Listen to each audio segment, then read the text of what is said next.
British scientists have been forced to abandon research on a Norwegian glacier because it's melting so fast. They'd hoped their work would help predict how quickly large ice sheets in Greenland and Antarctica disappear. For our latest report on how our climate is changing and changing us, we travel with a scientist to the glacier at Briksdalsbreen, which has retreated more than 100 metres in less than a year. Daniel Bircher reports. Winter is claiming back the Briksdalsbreen glacier. This is the edge of Norway's biggest ice field. But the ice here is disappearing. Even now, in November, it's melting. The glacier is in retreat, and it's happening much faster than anyone had expected. We were here this summer. We left in August. We've joined a team from Southampton University. They've been studying the ice field for 5 years. The change since their last visit, just 3 months ago, has been dramatic. Yeah, it's all gone, basically.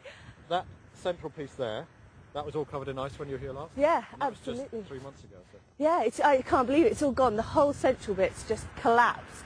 The research here has been using methods never tried before. Sensors under the ice are sending out radio signals with information on how the glacier is moving. Sounds like noise, doesn't it?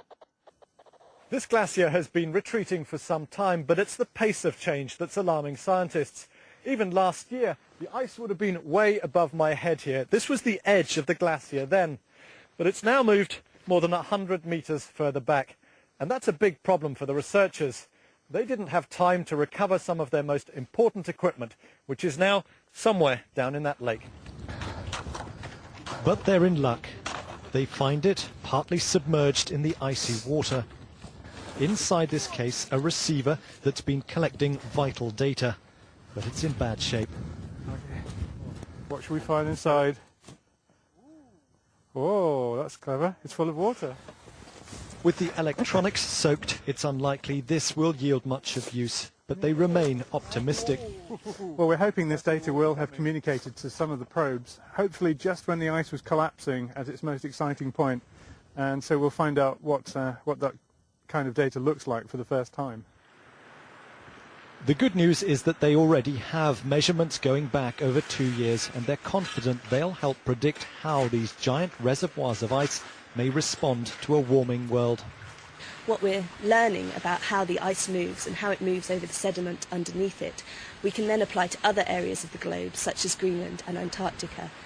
I'm right underneath the glacier here. It's still safe for now, but all around you can hear the trickle of meltwater. The ice is breaking up, and that's why the research here is being abandoned, and the scientists are having to look for a new ice field to carry on their work. There are natural cycles at work. Climate change may have accelerated that process. Whatever the cause, the search for answers here has now been brought to a premature end. Daniel Bircher, BBC News, Briksdalen, Norway.